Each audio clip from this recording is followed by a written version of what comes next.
السلام علیکم ورحمۃ اللہ وبرکاتہ۔ الحمد للہ کفا وسلام علی عبادہ الذین اصطفیٰ، اما بعد،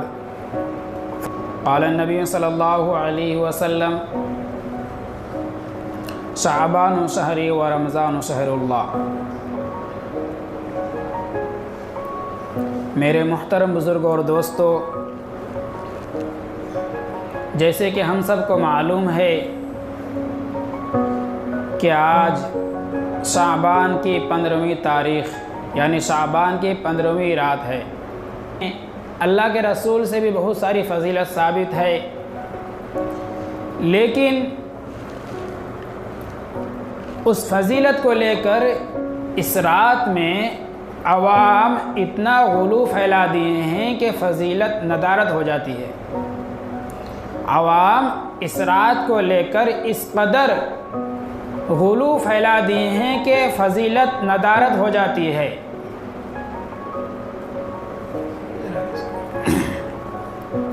جس طرح ہم سب جانتے ہیں، معلوم ہے کہ یہ رات فضیلت کی رات ہے۔ بعض لوگ تو کہتے ہیں کہ عبادت کی رات ہے، اور ہے بھی عبادت کی رات۔ کوئی متعین، کوئی خاص رات، کوئی متعین رات، کوئی متعین گھڑی نہیں ہے، بلکہ ہر وقت ہر پل ہم اللہ تبارک و تعالیٰ کو یاد کر سکتے ہیں۔ ہر وقت ہر پل اللہ تبارک و تعالیٰ کو یاد کر سکتے ہیں، لیکن کچھ فضیلت ہیں اس رات کے متعلق کہ اس فضیلت کو لے کر کے اس رات میں مختلف قسم کے عبادات لوگ کرتے ہیں۔ اب اگر ہم اس رات میں غور کریں، اس بات کو لے کر کے غور کریں کہ ہم اس رات میں کتنا عبادت کرتے ہیں، یعنی اللہ کو ہم کس قدر یاد کرتے ہیں اور کتنا وقت ہم ضائع کرتے ہیں۔ جب ہم یہ کہتے ہیں کہ یہ فضیلت کی رات ہے، جب ہم یہ کہتے ہیں کہ یہ عبادت کی رات ہے، تو بس ہمیں عبادت ہی کرنی چاہیے نا، بس ہمیں عبادت ہی کرنی چاہیے۔ ہم عبادت کی جگہ عبادت کا نام لے کر کے ہم دنیاوی باتوں میں لگ جاتے ہیں۔ ہم عبادت کا نام لے کر کے دنیاوی باتوں میں لگ جاتے ہیں، اور ہمیں احساس تک نہیں ہوتا ہے کہ ہم اس رات میں عبادت کر رہے ہیں یا دنیاوی باتوں میں لگے ہوئے ہیں۔ تبھی تو ہم غور کریں اگر، تو اللہ تبارک و تعالیٰ نے شب قدر کی تعین کیوں اٹھا لی؟ ہمیں ذرا غور کرنے کی ضرورت ہے کہ اللہ تبارک و تعالیٰ نے شب قدر کی تعین کیوں اٹھا لی۔ وہ یہی وجہ ہے کہ اگر اس رات کا متعین رہتا، شب قدر اگر متعین رات رہتا، تو اس رات میں اسی رات کے انتظار میں بعض گنہگار جو پورے سال گناہوں میں لگے رہتے، صرف اور صرف اسی رات کے تلاش میں پورے سال وہ اللہ کی یاد سے غافل رہتے، اور اس رات میں عبادت کر کے سب سے افضل بندہ بن جاتے، سب سے افضل بندہ بن جاتے۔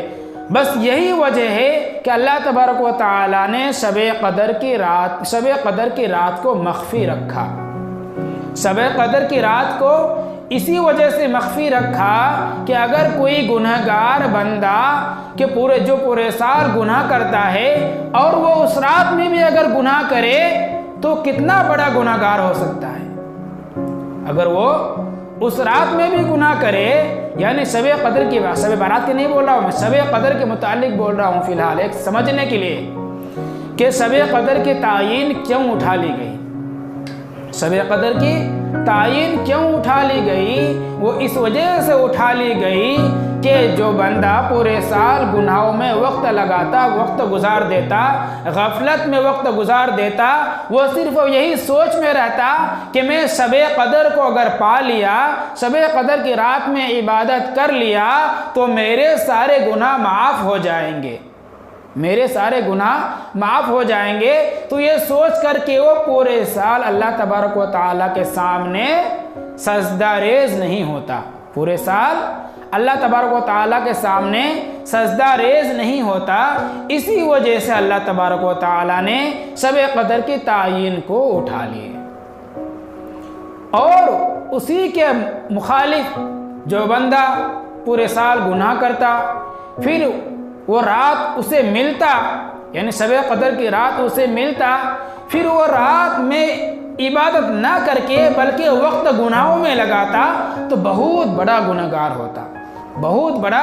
گنہگار ہوتا، کیونکہ اس کو معلوم تھا کہ یہ شب قدر کی رات ہے، یہ برکت کی رات ہے، یہ قدرت والی رات ہے، یہ مغفرت کی رات ہے۔ تب بھی وہ اس رات کو جاننے کے باوجود اگر وہ اپنے آپ کو اللہ کے یاد میں ذکر اللہ میں وقت نہیں گزارتا تو وہ بہت بڑا گنہگار ہوتا۔ ہو سکتا تھا کہ وہ کیا کہتے ہیں اللہ کے احکام کے انکار کرنے والوں میں شمار ہو جاتا۔ اس وجہ سے اللہ تبارک و تعالیٰ نے شب قدر کی تعین کو اٹھا لی گئی۔ اب اس کے بعد یہ بتلاؤں گا شب بارات۔ شب بارات یہ فضیلت کی رات ہے، بہت قسم کی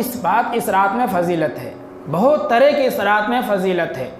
سب سے پہلے کہ برات کے معنی چھٹکارے کے آتے ہیں، یعنی اللہ تبارک و تعالیٰ اپنے بندوں سے کھل کر کے کہہ دیتا ہے کہ مانگ، تمہیں آج چھوٹ ہے کہ تمہیں جو مانگنا ہے مانگ لے، آج تمہارے سامنے ہر قسم کے دروازے کھلے ہوئے ہیں، ہر قسم کے دروازے کھلے ہوئے ہیں۔ اب ذرا سوچئے کہ جب ہم خود اس رات کو عبادت کی رات کہتے ہیں، فضیلت کی رات کہتے ہیں، اگر اس رات میں بھی اگر ہم اپنے آپ کو عبادت میں نہ لگائیں، ذکر اللہ میں نہ لگائیں، بلکہ دنیاوی خرافات میں اپنا وقت ضائع کر دیں، دنیاوی گفتگو میں اپنا وقت ضائع کر دیں، تو ذرا سوچئے اگر یہ عبادت کی رات ہے تو ہمیں عبادت نہ کر کے اپنا وقت کیا کرتے ہیں دنیاوی باتوں میں صرف کر دیں، تو کیا ہم گنہگار نہیں ہوں گے؟ تو کیا ہم گنہگار نہیں ہوں گے؟ میرے محترم بزرگوں دوستو، اسی وجہ سے علماء کرام نے اس رات میں کیا کہتے ہیں قسم قسم کی مجلسیں لگانے کے لیے منع فرماتے ہیں۔ اس رات میں قسم قسم کی مجلسیں لگانے کے لیے منع فرماتے ہیں۔ یہ رات کی فضیلت ہے اس صورت میں کہ نفلی عبادات کریں تنہائی میں، نفلی عبادات کریں تنہائی میں، مجمع کے ساتھ اس رات میں اکٹھا ہونے کے لیے علماء کرام صرف اس وجہ سے منع کرتے ہیں کہ جب ایک یا دو آدمی ایک جگہ جمع ہو جائیں گے تو وہاں دنیاوی بات ہونی ہی ہونی ہے، وہاں دنیا کی بات ہونی ہی ہونی ہے۔ اب ابھی ہم اپنے اندر ہی غور کر لیں اس بارے میں کہ ہم تقریباً مغرب کے بعد سے لے کر کے عشاء تک کتنا وقت لگائے اور مسجد میں ہمارا کتنا وقت لگا، مغرب سے عشاء تک ہمارا کتنا وقت خرچ کیے اور مسجد میں آ کر کے ہمارا کتنا وقت لگا۔ تو اپنے اندر ہم خود ٹٹول کر دیکھیں کہ کیا تھوڑا وقت بھی 5 منٹ بھی ہم اللہ کے سامنے بالکل اللہ کے روبرو ہوئے؟ کوئی بھی اپنے اندر خود غور کر کے دیکھیں کہ 5 منٹ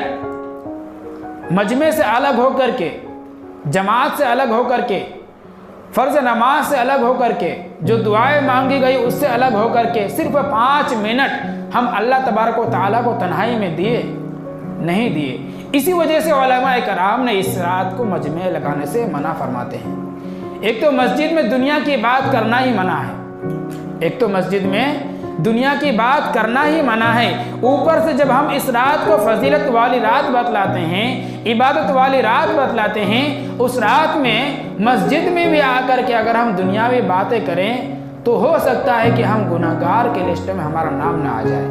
اللہ ہم سب کی ایسے باتوں سے حفاظت فرمائے، مسجدوں میں رہ کر کے دنیاوی بات کرنے سے ہماری حفاظت فرمائے، زیادہ سے زیادہ وقت ہمارے کیا کہتے ہیں اللہ کے سامنے لگے، اللہ کے سامنے لگے، اللہ کے یادوں میں لگے، اللہ کی باتیں کرنے میں لگے، اللہ یعنی ذکر اللہ میں ہمارا وقت زیادہ سے زیادہ صرف ہو۔ ایک بار حضرت عائشہ سے فرمایا کہ اے عائشہ، تمہیں معلوم بھی ہے کہ اس رات میں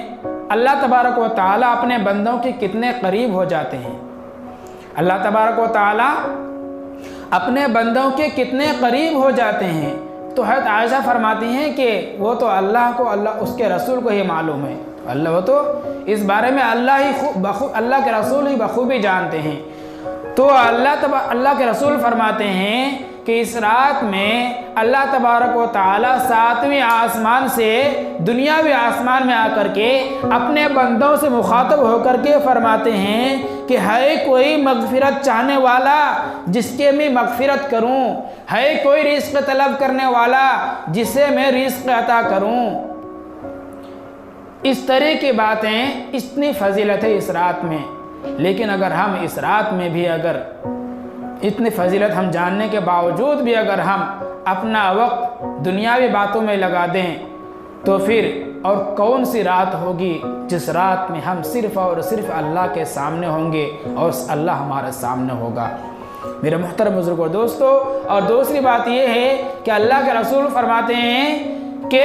یہ وہ رات ہے، اس رات کی وہ فضیلت ہے کہ اللہ تبارک و تعالی یہ اعلان کرتا ہے کہ جو بندہ چاہے کتنا بڑا گناہگار کیوں نہ ہو، جب وہ بندہ میرے سامنے توبہ و استغفار کرتا ہے تو اس بندے کی، یعنی دنیا میں رہنے والے ہر اس بندے کی میں اتنی مغفرت کرتا ہوں،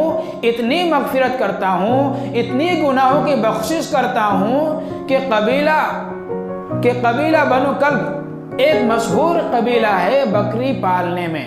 قبیلہ بنو کلب ایک مشہور قبیلہ تھا عرب میں بکریاں پالنے میں۔ تو اللہ کے فرماتے ہیں کہ اس رات میں اللہ تبارک و تعالیٰ اپنے بندوں کی اتنی ہی مغفرت فرماتے ہیں کہ جتنا کہ قبیلہ بنو کلب کے بکریوں کے اندر بال ہوں۔ کہ آپ ذرا سوچئے کہ ایک بکری کے اندر کتنے بال ہوں گے، ایک بکری کے اندر نہ معلوم کتنی بال ہوں گی، اور قبیلہ بنو کلب بکریاں پالنے میں وہ قبیلہ ہی مشہور تھا۔ اس قبیلے کی مثال دے کر کے کہہ رہے ہیں کہ میں اپنے بندوں کی اتنی گناہوں کی بخشش کرتا ہوں کہ جتنا قبیلہ بنو کلب کے بکریوں میں بال ہوتے ہیں۔ تو میرے محترم بزرگوں دوستو، یہ فضیلت ہیں اس رات کی، لیکن اگر ہم اس رات میں بھی اگر ہم اللہ تبارک و تعالیٰ کے سامنے استغفار نہ کریں، اپنے گناہوں کے بخشش نہ کرائیں، تو پھر ہماری ہی کمی ہے، ہماری ہی کوتاہی ہے۔ اور اس رات کی اور بھی فضیلتیں ہیں کہ چند ایسے فضیلت ہیں کہ اس فضیلت کو لے کر کے لوگ اس کو رسومات بنا لیے ہیں، اس میں